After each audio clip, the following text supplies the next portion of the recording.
Okay,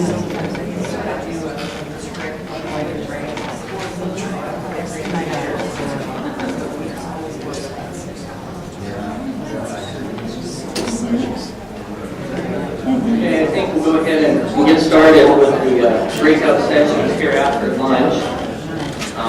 We're here for the floodplain management breakout session. We'll have two presenters this afternoon with better or worse. We'll have two presenters this afternoon in the floodplain management track. My name is Tony Lozier. I'm with the Iowa Flood Center. I'll be moderating today and tomorrow.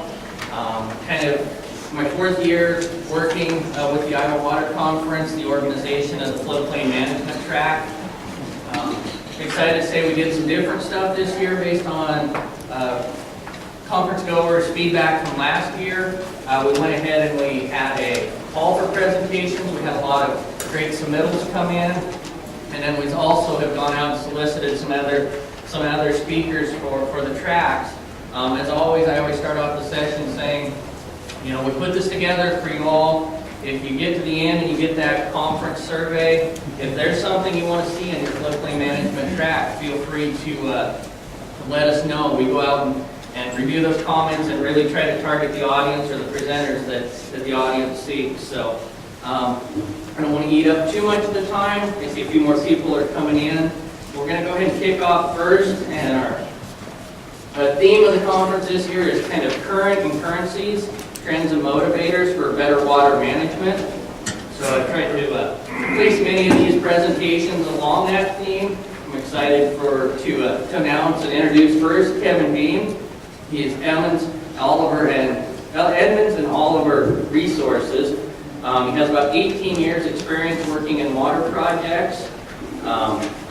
So basically, we're going to learn about three impairments, unique impairments on Browns Creek, and different methods they went under to be able to assess and assess and be able to fix these impairments. So, Kevin. Turn this back to you guys. Thanks, everybody. I'm going to talk about three projects that happen to be on the same resource. And I paired these together in one presentation because they're somewhat common impairments problems you'll see on urban streams. So it'll give you a perspective of three projects and three different tactics to rehabilitate this particular stream. I'll give you some context. This is a really small watershed. Again, it's Browns Creek. It happens to be just east of St. Paul, Minneapolis.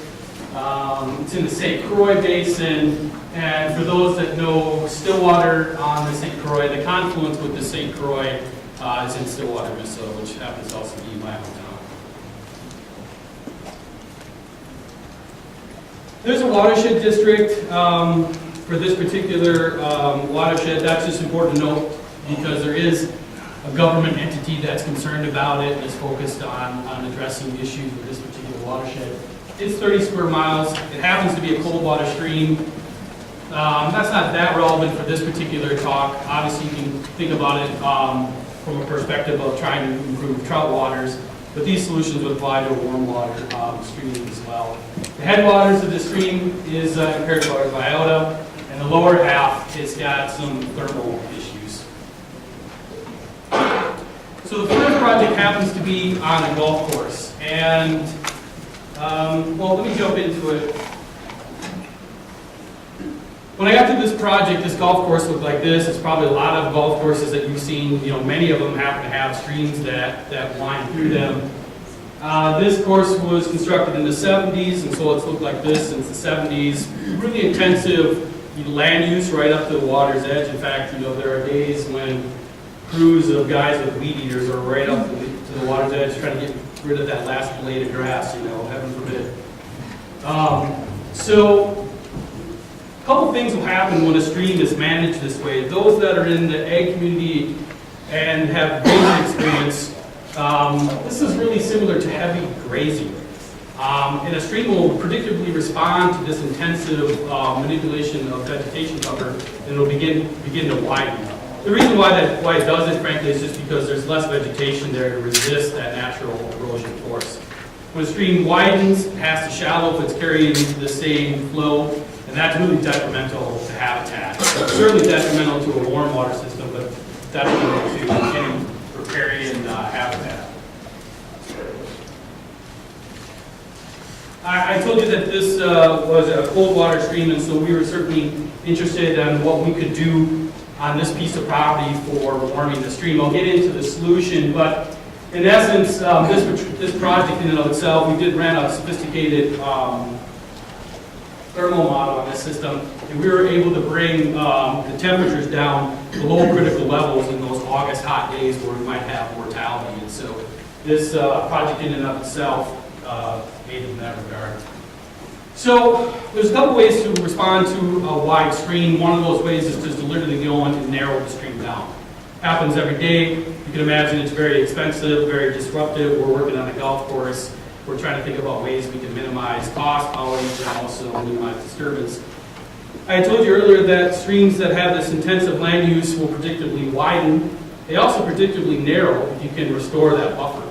And so this was not a heavy engineered solution, but frankly, a mission that we were just setting out to retrieve a buffer on the stream and allow nature to take its course at a lot less cost. And that's what we achieved.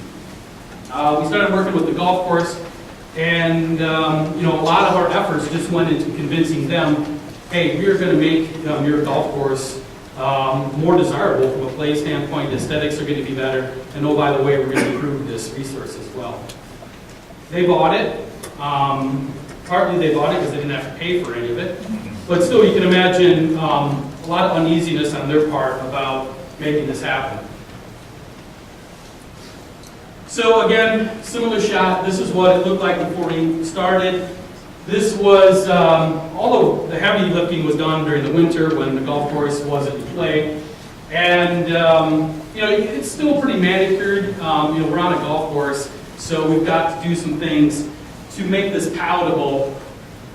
One of the things I wanted to mention, this isn't really necessarily specific to stream restoration, but certainly is specific to natural resource restoration. It's hard to make wild things palatable at times, but we found that when we can give it a clear, discernible boundary, and that makes it more acceptable to people. And so what we've done here with walls and some of these lines is define where our buffer is. Make that interior wild and the outside is the golf space. The other things, we also had motivations here to literally provide barriers to future lawnmowers who want to encroach upon our buffer. So that was during construction. This was growing season number 1, and this is growing season number 2. So certainly, this aesthetic is something that I appreciate, so I think this looks gorgeous. But what we were happy to hear is the golf course thinks so too, and as do the majority of their players. This is a public course. They were concerned about dollars, and this has really done a lot to increase their play and interest in the course. We did do some monitoring on this system, and I think this is probably maybe one of the most important slides that I've got for you.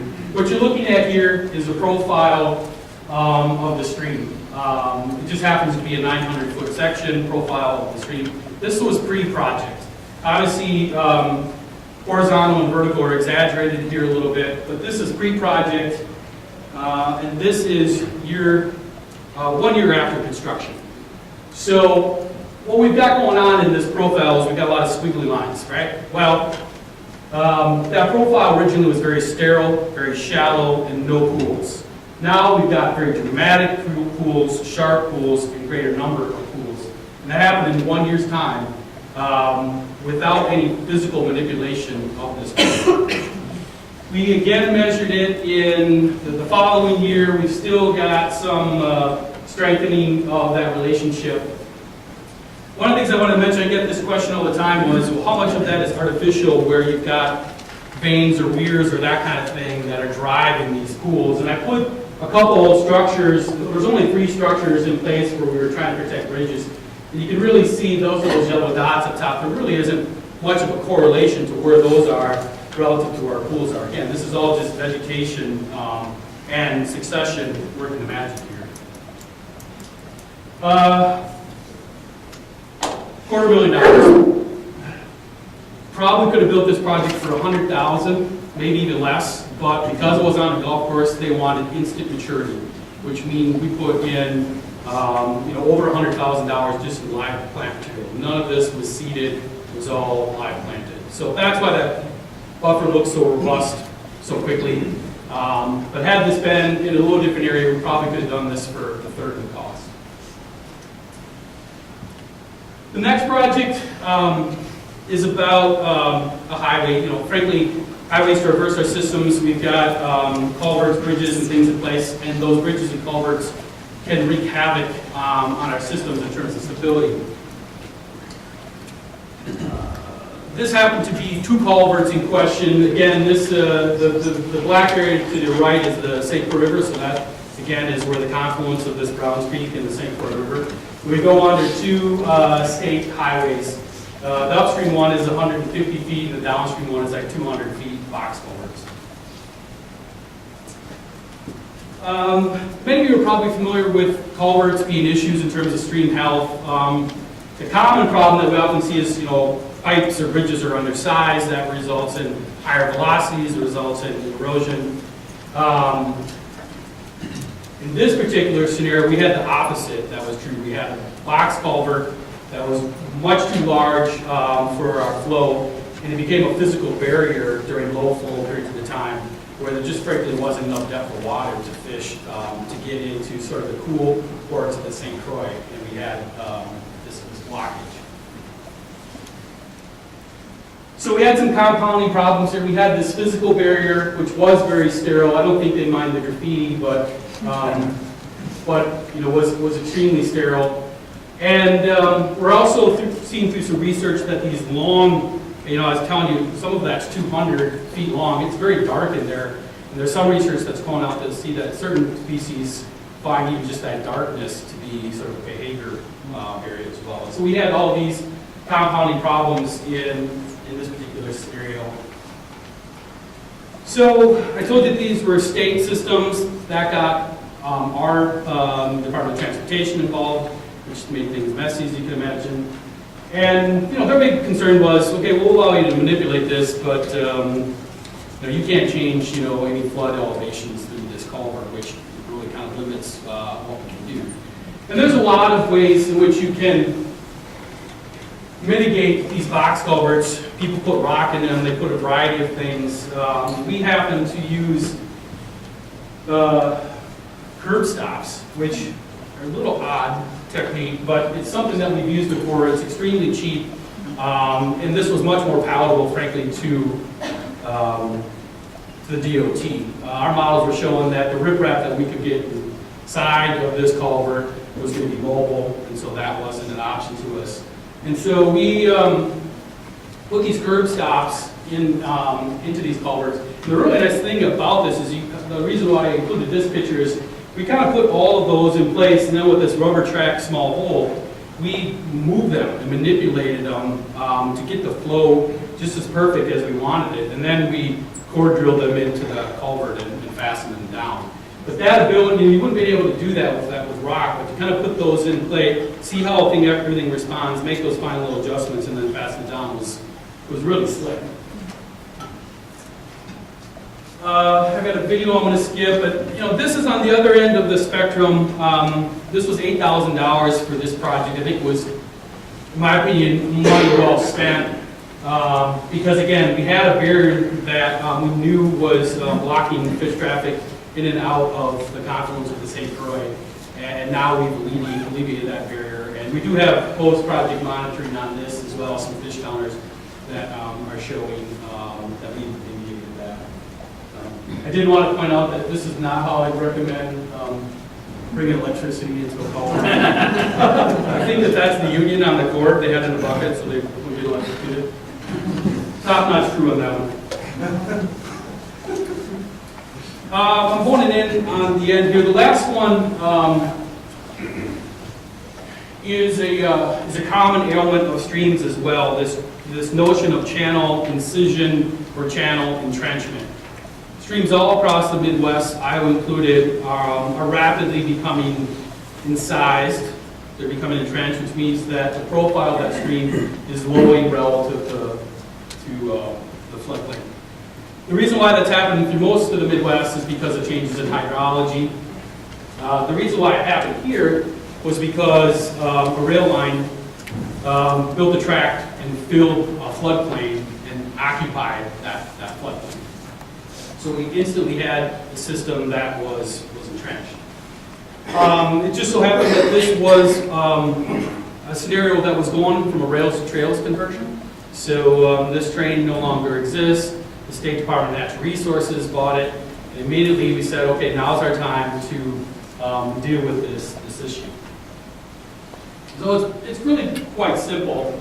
I had put this up here just to kind of reiterate this notion of incision and entrenchment.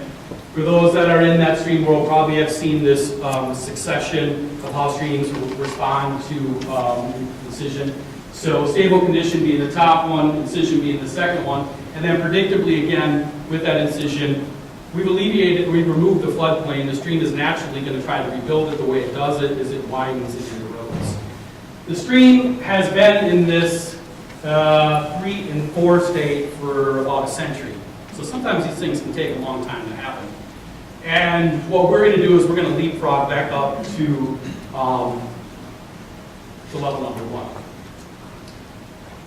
The way we did that was we had areas where floodplain was really critical, and we just, if you see the railroad tracks in that top schematic plan, we're frankly just pulling the trail away when we can. We had enough right-of-way real estate to do so. That allowed us then to re-access this floodplain. And for those that are working with this sort of 2-stage ditch in an agricultural regime, this is essentially a 2-stage ditch. We didn't do anything to the plan or profile of the stream. We are just providing it a floodplain that had been removed for 100 years. But it'll function quite like that, like a 2-stage ditch. This was just built this fall. So we just finished this up in November. There was about 3,000 feet of floodplain 2-stage ditch that we restored. And the price tag on this was $110,000. This again, we probably could have done for half the cost, but given it was on this trails conversion, over half of that cost was in live plant material, native plants, to get this sort of looking good and be robust right away. So, a couple parting thoughts I'd like to leave you with and have you think about. In my opinion, these 3 projects were successful not because of what we did and how smart we were, but frankly more about what we didn't do. There are other responses to those 3 problems, and oftentimes they are very intense. Oftentimes they're not thinking about the root cause of the problem.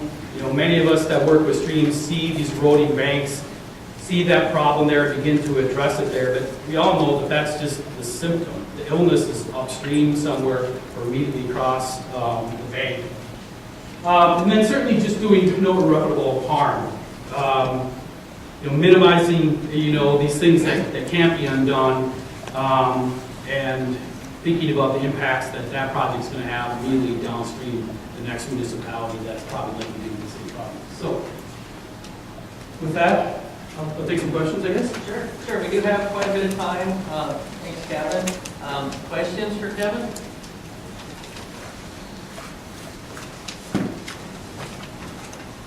What was the source of your life partnership? So I think that question was, what was the source of the live plant material for? Mostly herbaceous plugs. We have, some provision for local genotype, probably, 100-mile radius or something, from the site. But most of it was herbaceous. There is a little bit of riparian dogwood and that kind of stuff, but most of, on all those projects were herbaceous. Did I answer all the questions? I'll follow up on that then. So was it a local source? Did you get them from a nursery? Did you go harvest, or do you propagate your own? No, so all these projects were constructed under a public contract, you know, where we advertised, it went out, lowest bidder kind of thing. They have provisions that they need to meet. But there's a, you know, there's a healthy native restoration contract component, certainly, you know, in the Twin Cities, and so, but it's certainly competitive now, and, you know, we can do quite a bit of work with the handful of contractors that are out there. You mentioned most of the people like the golf course afterwards. What were some of the criticisms of just old guys and people who didn't? Drink all the time now? Yeah. The big criticism was something we knew going into this, but we really couldn't do much about it, and that was, the course was very concerned about making this a much harder course to play. I'm not a golfer, but you can easily visualize that sterile area that we saw before. That's pretty easy to find your ball. You go and pull it out. And now we've got, you know, anywhere from 50-foot to 100-foot buffer that's going to hide those balls. That's the biggest criticism, and we really couldn't see any way behind that.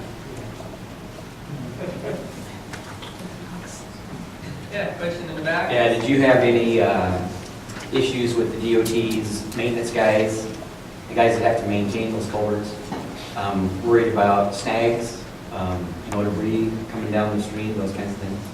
Yeah, so the Watershed District that I told you about that has jurisdiction here, they had, of course, signed some agreement that said that they would take on the maintenance burden should there be any. Debris was certainly an issue, and that's what we also tended towards, that really low profile curb stop. I would have preferred something that had much more impoundment so we get higher stage through there. We also, you know, curb stops are chamfered as well, so I mean, we passed a little bit of debris through there, and so far it continues to wash out. You mentioned in that culvert project that light was an issue. Did that project add any light sources? No, we have actually been looking at projects now where, working with the DOT, where we're bringing in, you know, those sonotubes from an architecture, you know, we're using that kind of same thing to bring light into the center parts of long culvert runs, the biggest in that area. All right. Well, that looks like all of the questions. Thank you, Kevin. Yeah, thank you.